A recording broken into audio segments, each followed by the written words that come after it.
యేసే పరిష్కారము అనుదిన Bible study కార్యక్రమం ప్రేక్షకులందరికీ యేసుక్రీస్తు వారి కృపగల నామమున వందనాలు. ప్రభువునందు ప్రియా దేవుని బిడ్డలారా, నేటి దినము డాక్టర్ కారుపాటి శ్యాన్సాగర్ గారి ద్వారా బైబిల్ స్టడీలోని వాక్య ధ్యానమును రాజులు 2వ గ్రంథము నుండి ధ్యానం చేసుకుందాము.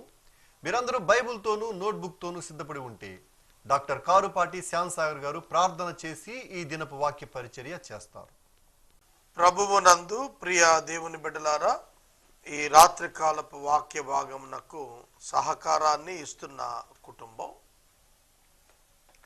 కామవరపు కోట బీసీ కాలనీ వాస్తవ్యులు వి హరిబాబు గారి జ్ఞాపకార్థం తల్లి వేండ్ర సత్యప్రభ గారు, అక్కా బావ సునీత ప్రసాద్ గారు, సహోదరి ఉష, మేనల్లుడు మేనగోడలు వాసంతి అజయ్ సహకారం ఇస్తున్నారు.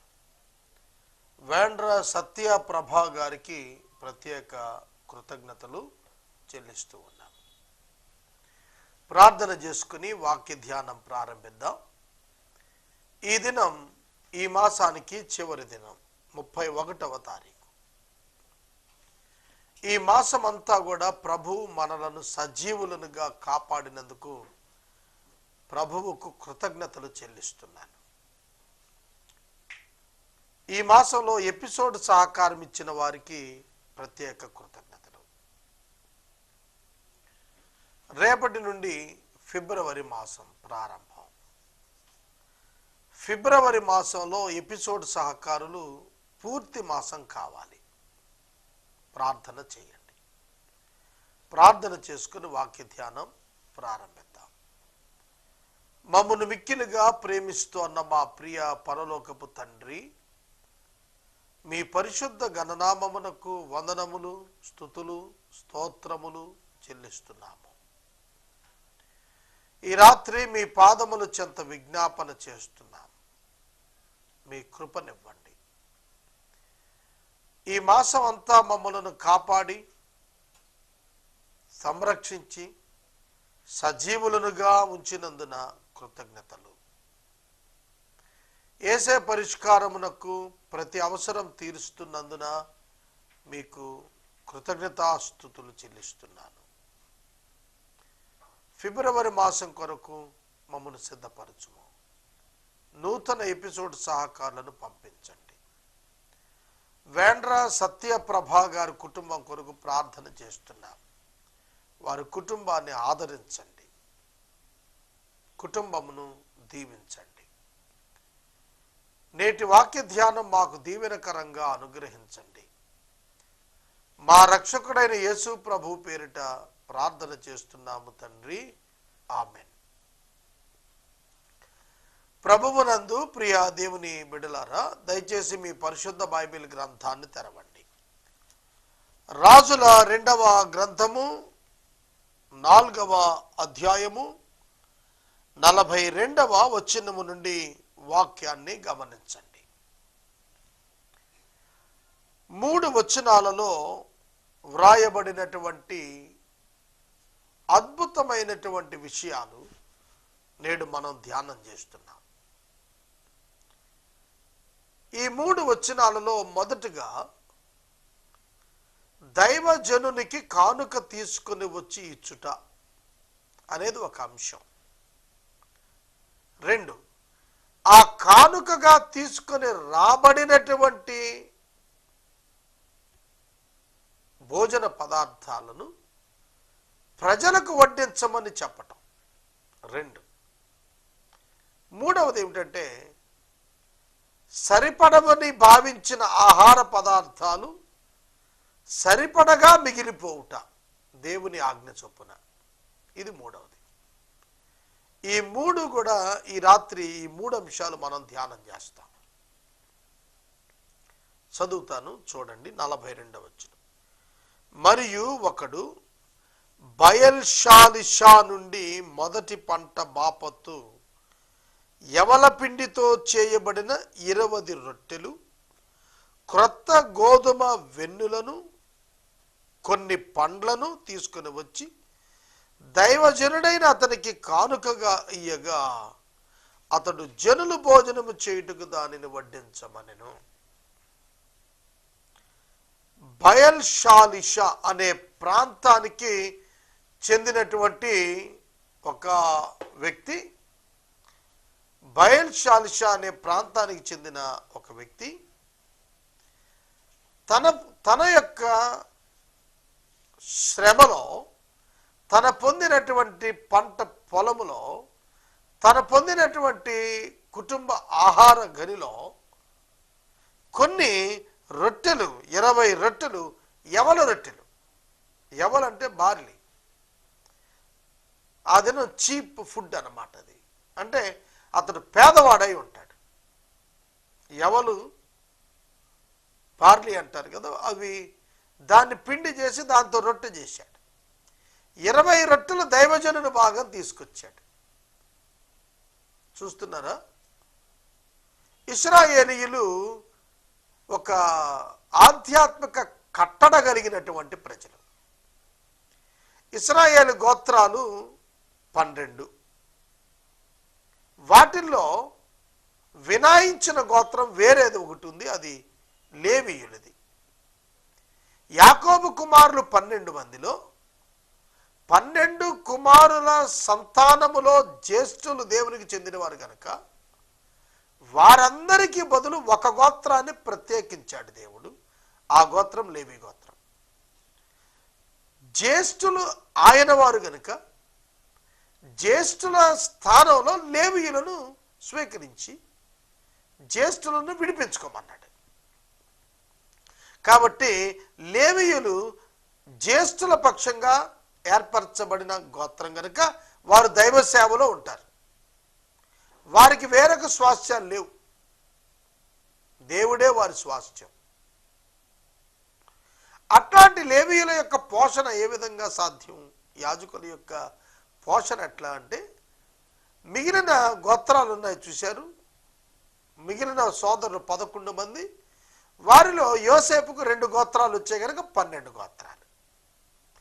12 గోత్రాల వారు దశమ భాగాలు, కృతజ్ఞత అర్పణలు, ప్రత్యేక అర్పణలు, నైవేద్యాలు, బలులు అన్నీ కూడా తెచ్చి ఈ లేవీయులకు, యాజకులకు ఇస్తూ ఉండేవారు. ఇది నియమం, ఇది దేవుడు ఏర్పరిచినది.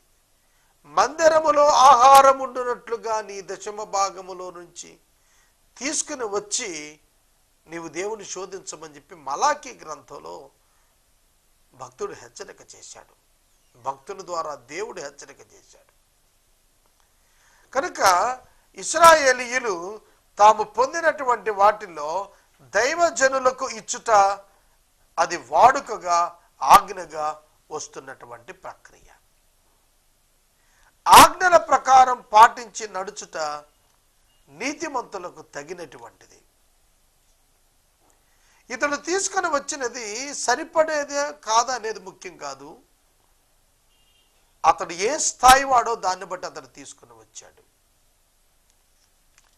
అతని స్థాయి చాలా చిన్నది, అందుకే యవల రొట్టెలు తెచ్చాడు, గోధుమతో వెన్నులు తెచ్చాడు, పండ్లను కొన్ని తీసుకొచ్చాడు, కానుకగా ఇచ్చాడు. దైవజనునికి కానుక తీసుకుని వచ్చి ఇవ్వటం అనేది ఇప్పటికీ అభ్యాసంలో ఉంది. నేను దైవ సేవకుణ్ణి.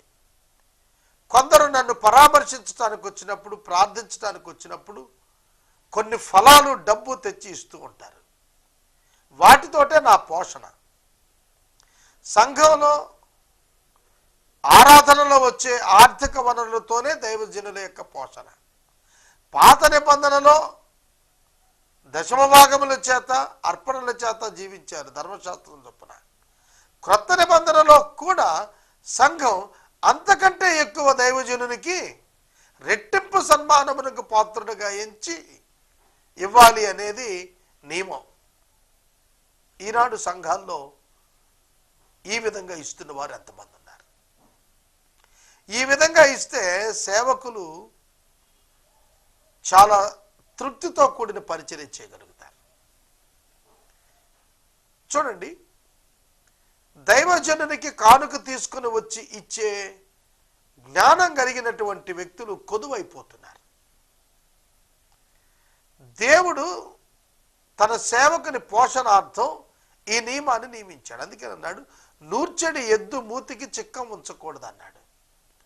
అన్నప్పుడు దేవుడు ఎడ్లను గురించి విచారిస్తున్నాడా? పౌలు గారు అడుగుతోంది. ఎడ్లను గురించి విచారించి చెప్పలేదు ఆ వాక్యం, దైవజనుని యొక్క పోషణ గురించే చెప్పాడు అని అన్నాడు. ఈ రాత్రి నేను మనవి చేస్తున్నాను, మీకు దశమ భాగం ఇచ్చే అలవాటు ఉందా? కృతజ్ఞత అర్పణ చెల్లించే అలవాటు ఉందా? ప్రత్యేక అర్పణ చెల్లించే అలవాటు ఉందా? అది మనకు ఆశీర్వాదకరంగానే దేవుడు దానిని ఇచ్చాడు తప్ప వేరొక నష్టం కాదు. దేవునికి ఇచ్చి, దేవుని సేవకు ఇచ్చి, సేవకులకు ఇచ్చి పాడైన వారు ఎక్కడా లేరు. కనుక దైవజనుడు కూడా ఏం చేయాలి? ఇప్పుడు మరి దైవజనుడు 20 రొట్టెలు ఏం చేసుకుంటాడు? ఒక్కడే వెంటనే అంటున్నాడు, అది ప్రజలకు పెట్టండి అంటున్నాడు. తనకు ఎక్సెస్ అయినటువంటిది, తన పోషణకు మించినటువంటిది మరలా అది ప్రజలకు చేరుస్తున్నాడు. ఈ దినాల్లో సంఘాలు చాలా ఆర్థిక వనరులు కూర్చుకుంటున్నాయి, దాచుకుంటున్నాయి డిపాజిట్ల రూపంలో తప్ప మళ్ళీ అవి సంఘంలో ఉన్న ప్రజలకు చేరే శ్రద్ధ తీసుకోవటం లేదు. కారణం ఏంటంటే నాయకత్వ లోపం. పేతురు భక్తుడు అపోస్తల కార్యముల గ్రంథంలో ప్రసంగం చేసినప్పుడు 3,000 మంది బాప్తిస్మం తీసుకుని ఆస్తులు తెచ్చి అపోస్తలుడైన పేతురు పాదాల దగ్గర పెట్టేశారు. దాంతో పేతురు గారు ఇదంతా పంచేయమన్నాడు. సంఘములో అక్కరలున్న వారందరికీ కూడా పంచిపెట్టమన్నాడు. సంఘములో అక్కర ఉన్న వారికి ఈ ధనాన్ని పంచిపెట్టమని చెప్పి చెబుతున్నాడు. ప్రియమైన దేవుని బిడ్డలారా, అక్కరల కొలది పంచిపెట్టారు. ఆ దినాల్లో అవసరాల కొలది పంచిపెట్టారు. విధవరాండ్రను చూచారు, అనాథలను చూచారు, రోగులను పరామర్శించారు, ఖైదీలను పరామర్శించారు.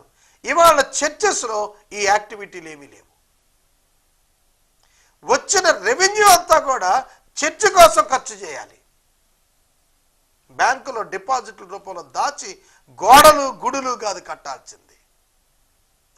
దేవుడు ధనాన్ని దైవజనులకు ఇమ్మని చెప్పింది. ఎందుకంటే it is for the usage of the public. అతని కుటుంబం పోషణ పోయినది సంఘానికి ఖర్చు పెట్టాలి. కనుక ఎలీషా ఆ ఆహారం అందుకున్న వెంటనే శిష్యులకు చెబుతున్నాడు, నాకు భోజనం పెట్టండి అని అల్లా, జనులు తినుటకు ఇచ్చి వేసేయండి, జనులు తినుటకు ఇవ్వండి. సర్వెంట్ ఆఫ్ గాడ్, దైవజనుడు ప్రజలకు ఇచ్చువాడుగా ఉండాలి. ప్రజల నుండి తీసుకోవటమే కాదు, ప్రజలకు ఇచ్చేవారిగా ఉండటం మనం నేర్చుకోవాలి. పుచ్చుకొనుట కంటే ఇచ్చుట ధన్యత. ఒక్క విత్తనం చెట్టు అవుతుంది, చెట్టుకు ఎన్ని విత్తనాలు వస్తాయి, ఎన్ని కాయలు వస్తాయి, అవన్నీ మళ్ళీ భూమికి చేరితే అన్ని చెట్లు వస్తాయి. కనుక ఇచ్చుట వలన ఆశీర్వాదం. ఇది మనం నేర్చుకుందాం, మొదటి పాఠం. రెండవది, దైవజనుడు ఇచ్చువాడై ఉండాలి. ఇది ఖచ్చితంగా ఆశీర్వాదం. దీనిని మేము సేవలో చూసాం. ఇక మూడవది, సరిపడని ఆహారంగా భావించినది దేవుని మాట చొప్పున ఎలీషా చెప్పగా ఆ వ్యక్తులకు సరిపోగా మిగిలింది. ఈ వృత్తాంతాలు యేసుక్రీస్తు ప్రభువారు పరిచర్యలో కూడా 5 రొట్టెలు 2 చిన్ని చేపలు, 5 రొట్టెలు 2 చిన్ని చేపలు, 5,000 మంది పురుషులు, కామన్ పబ్లిక్ 20,000. పురుషులు 5,000 అంటే స్త్రీలు 5,000, 10,000. ఒకళ్ళ కుటుంబానికి 2 పిల్లలు వేస్తే 10,000, 20,000. 20,000 జనాభాకు సరిపడగా 12 గంపలు ఎత్తారు. ఇవి ఏం సరిపోతాయి? ఆంద్రయ్య పేతురు సహోదరుడు యోహాను సువార్త 6వ అధ్యాయంలో 9వ వచనంలో అడుగుతాడు, ఇవి ఎంత మాత్రమయ్యా? 5 రొట్టెలు 2 చిన్న చేపలు. ఇది ఒక చైల్డ్, ఒక చిన్న పిల్లవాడి యొక్క ఫుడ్. క్యారేజీ. 5 రొట్టెలు 2 చిన్న చేపలు ఒక చిన్న పిల్లాడు తినేస్తాడు. మరి ఇది ఇన్ని వేల మందికి ఎట్లా సరిపోతుంది? ఇది ఎంత మాత్రం అయ్యా? ప్రభు ఆ రోజు చెప్పారు, మీరు వరుసలో కూర్చుని పెట్టండి, మీరు వడ్డించండి వారికి. యేసు వాటిని విరిచి వారికి ఇచ్చాడు, విస్తరించాయి. వారు కడుపు నిండా తృప్తిగా తినగా మిగిలినవి వృధా కాకుండా 12 గంపలు ఎత్తారు. అర్థమవుతుందా? ఇక్కడ అదే రకం ఎలీషా కూడా చేస్తున్నాడు. మృతులను లేపాడు ఎలీషా, యేసయ్య మృతులను లేపాడు. ఇక్కడ కూడా ఎలీషా చాలా చిన్న రొట్టెలు అధికమైన జనాభాకు సరిపోతాయి, మిగులుతాయని తెలియచేస్తున్నాడు. చదువుతాను చూడండి.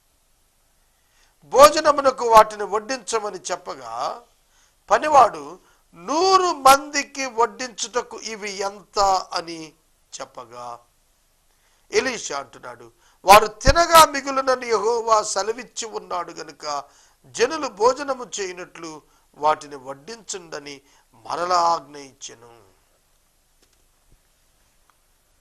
ఎలీషా శిష్యులు అడుగుతున్నారు, 100 మందికి ఇది ఎలా సరిపోద్దండి 20 రొట్టె ముక్కలు అంటే? మనిషికి 5గురికి ఒక రొట్టె అన్నమాట, 1/5 ఆఫ్ బ్రెడ్.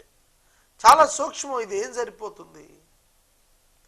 ఈ రోజున మనం పరిచర్యల్లో ఈ ప్రశ్న వేస్తుంటాం. నన్ను ఇప్పటికీ చాలామంది అడిగారు, ఏసే పరిష్కారం ఎలా చేస్తున్నారండి, ఎంత వస్తుంది, ఎట్లా జరుగుతుంది అని. నెల మొదటి దినాన ₹1 ఆదాయం ఉండదు, నెల చివరి రోజున రూపాయి మిగులు ఉండదు. 11 ఏళ్ల ఏసే పరిష్కారం చరిత్ర ఇది. అర్థమవుతుందా? ఎంత అవసరమో అంత మాత్రం వస్తుంది. మీరు నా ఎపిసోడ్స్ రికార్డ్ అంతా తిరిగేసి చూడండి. ఏ రోజు ఎపిసోడ్ వచ్చిందో, ఏ రోజు ఎపిసోడ్ ఇవ్వబడలేదో, ఏ రోజు అవసరాలు ఉన్నాయో, ఎట్లా తెచ్చబడ్డాయో అంత సాక్ష్యం ఉంటుంది. మీకు రికార్డెడ్ ఎవిడెన్స్ ఉంటుంది, టెస్టిమనీ ఉంటుంది. దేవుడు కొదువ లేకుండా ఆయన ఇస్తూ ఉన్నాడు. కమిట్మెంట్ మినహా మిగిలినదంతా కూడా దేవుడు ఇచ్చాడు ఇప్పటి వరకు నా పరిచర్యలో. ఎట్లా సాధ్యం? డే టు డే తగ్గిపోతున్నాను. చూడండి, నేను ఒక విషయం చెబుతాను.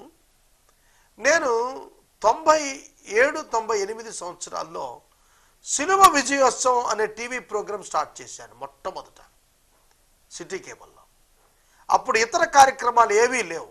ఒక్క దినకరణ గారి ప్రోగ్రాం ఉండేది, అది వారానికి ఒకటి ఈటీవీలో వచ్చేది, అది కూడా అప్పట్లో. మిగతా ఛానల్స్లో లేవు. ఇన్ని ఛానల్స్ అప్పుడు లేనే లేవు.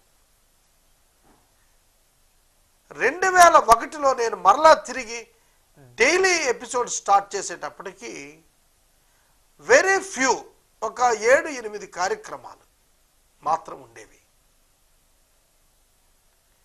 ఇప్పుడు 5-6 ఫుల్ 24 అవర్స్ ఛానల్స్ ఉన్నాయి.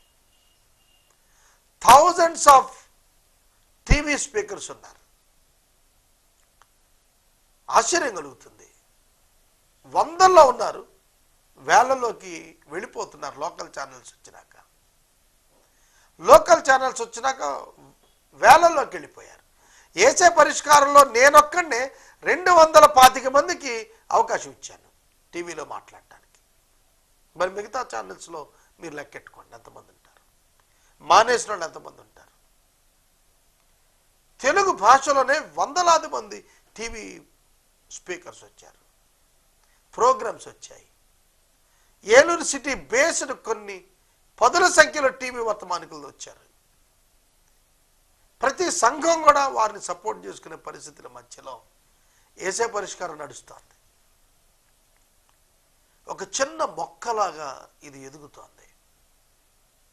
ఎందుకు చెబుతున్నానంటే, దేవుడు సెలవిచ్చాడు గనుక ఇది సరిపోతుంది, ఆహారం మిగులుతుంది అన్నాడు ఎలీషా. దేవుని యొక్క అనుమతితో వెళ్ళే కార్యక్రమం కనుక నెలాఖరుకు వచ్చేటప్పటికి అవసరాలు తీర్చబడతాయి. 31వ తారీఖు ఉదయం వేస్తామండి మేము చెక్ క్లియరెన్స్ కావాల్సిన డబ్బు. 10 minutes బిఫోర్ ద క్లియరెన్స్. ఈ సాక్ష్యం ఎందుకు చెబుతున్నానంటే, యెహోవా ఆజ్ఞ ఇచ్చి ఉన్నాడు, సరిపోతుంది, మిగులుతుంది అన్నాడు. ఎలీషా గారు చెప్పాడు, యేసు ప్రభు చెప్పారు. యేసుక్రీస్తు ప్రభు మత్తయి సువార్త 14వ అధ్యాయం 13వ వచనం నుండి, మార్కు సువార్త 6వ అధ్యాయం 35వ వచనం నుండి, లూకా సువార్త 9వ అధ్యాయం 12వ వచనం నుండి, యోహాను సువార్త 6వ అధ్యాయం 9వ వచనం నుండి మీరు చూస్తే 4 సువార్తల్లో 5,000 మందికి ఆహారం పెట్టిన వృత్తాంతం వ్రాయబడి ఉంది. ఈ 4 సువార్తలు ఏం చెబుతున్నాయి అంటే,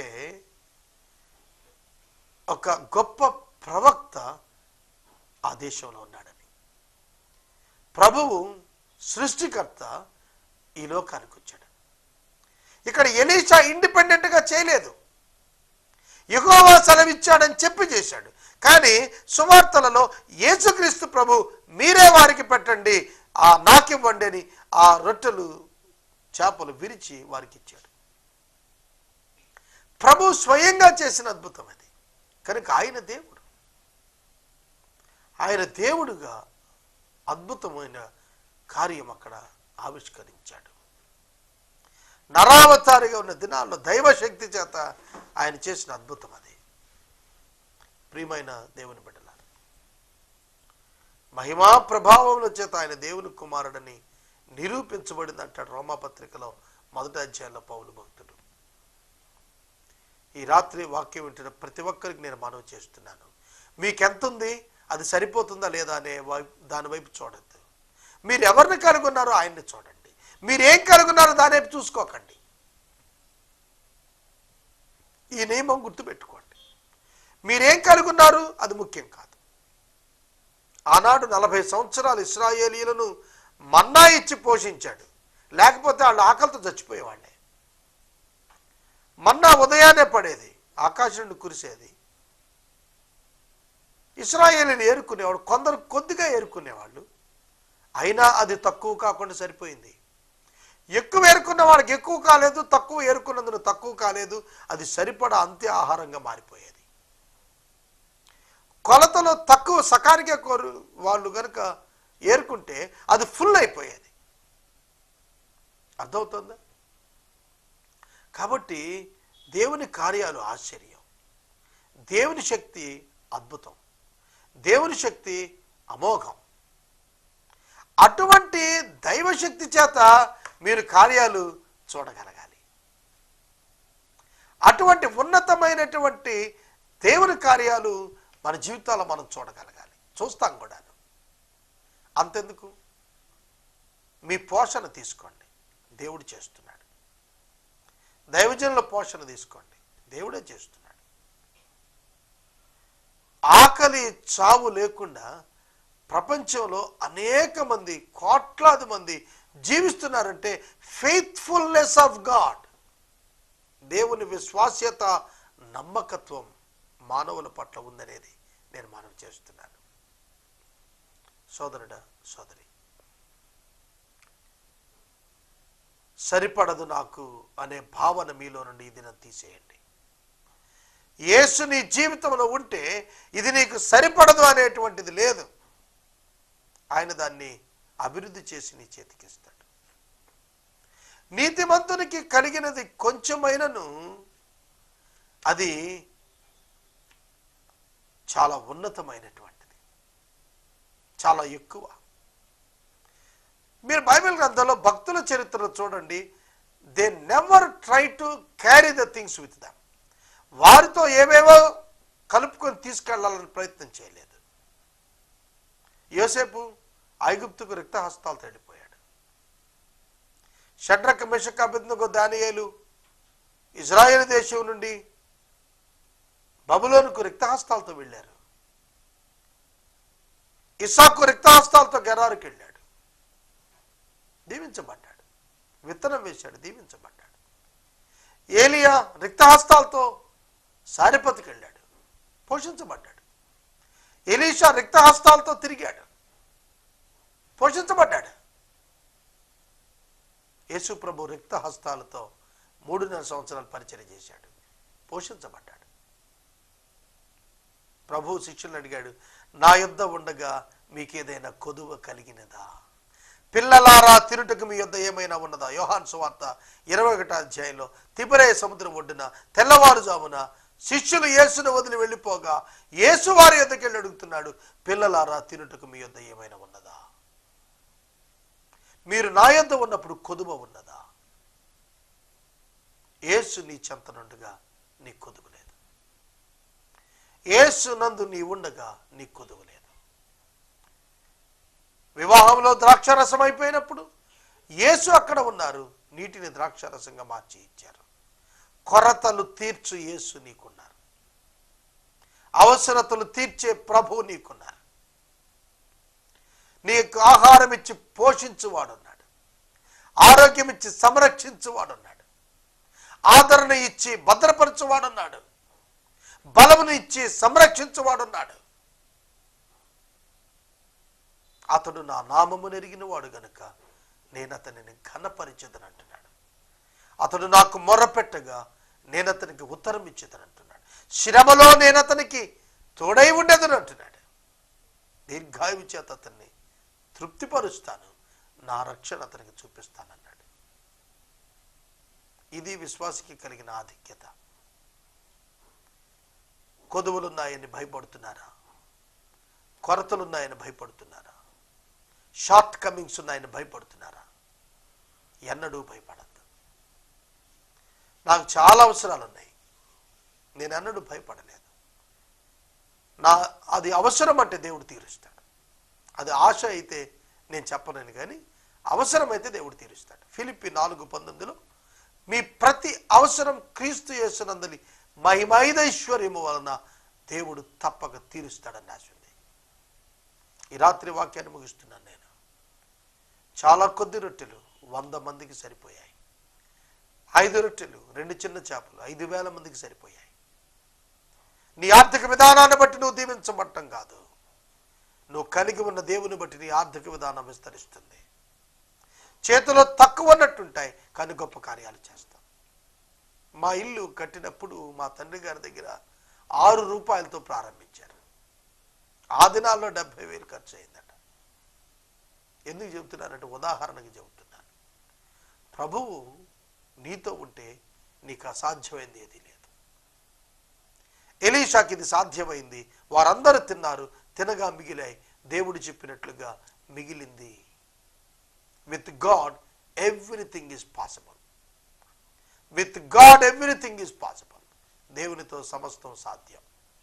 ఈ రాత్రి వాక్య ధ్యానానికి సహకారం ఇచ్చిన కుటుంబం కామవరపుకోట బీసీ కాలనీ వాస్తవ్యులు వేండ్ర సత్యప్రభ గారు హరిబాబు గారి జ్ఞాపకార్థం సహకారం ఇస్తున్నారు. కుటుంబ సభ్యులు సునీత, ప్రసాద్, ఉషా, వాసంత్, అజయ్ సహకారం ఇస్తున్నారు. ఈ కుటుంబాన్ని ప్రభు దీవించి ఆదరించును గాక. మనం ఇంతవరకు డాక్టర్ కారుపాటి శ్యామ్ సాగర్ గారి ద్వారా బైబిల్ స్టడీలోని వాక్య ధ్యానమును రాజులు 2వ గ్రంథము నుండి ధ్యానం చేసుకున్నాం. ఈ కార్యక్రమం ద్వారా మీరు పొందుకునుచున్న ఆత్మీయ మేలులు ఒక ఉత్తరం ద్వారా మాకు తెలియచేయండి. మీ ప్రార్థనా మనవులు మాకు తెలియచేస్తే ఏసే పరిష్కారం కార్యాలయంలో ఏర్పాటు చేసిన ప్రత్యేక ప్రార్థనా శిబిరంలో మీ కొరకు ప్రార్థిస్తాం. మీ కుటుంబ పక్షముగా ఒక ఎపిసోడ్ ప్రసారం చేయాలనుకున్నారు మాకు తెలియచేస్తే మా సిబ్బంది మీ గృహాలను దర్శిస్తారు.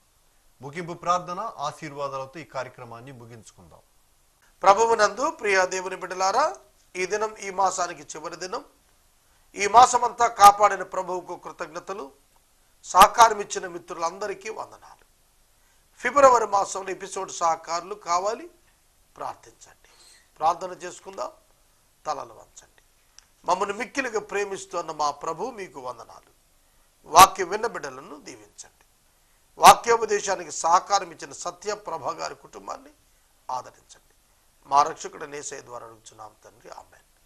మన తండ్రి అయిన దేవుని ప్రేమ, కుమారుడైన యేసయ్య కృప, పరిశుద్ధాత్మని యొక్క అన్యోన్య సహవాసం సదాకాలం మనందరికీ తోడైండును గాక. ఆమేన్.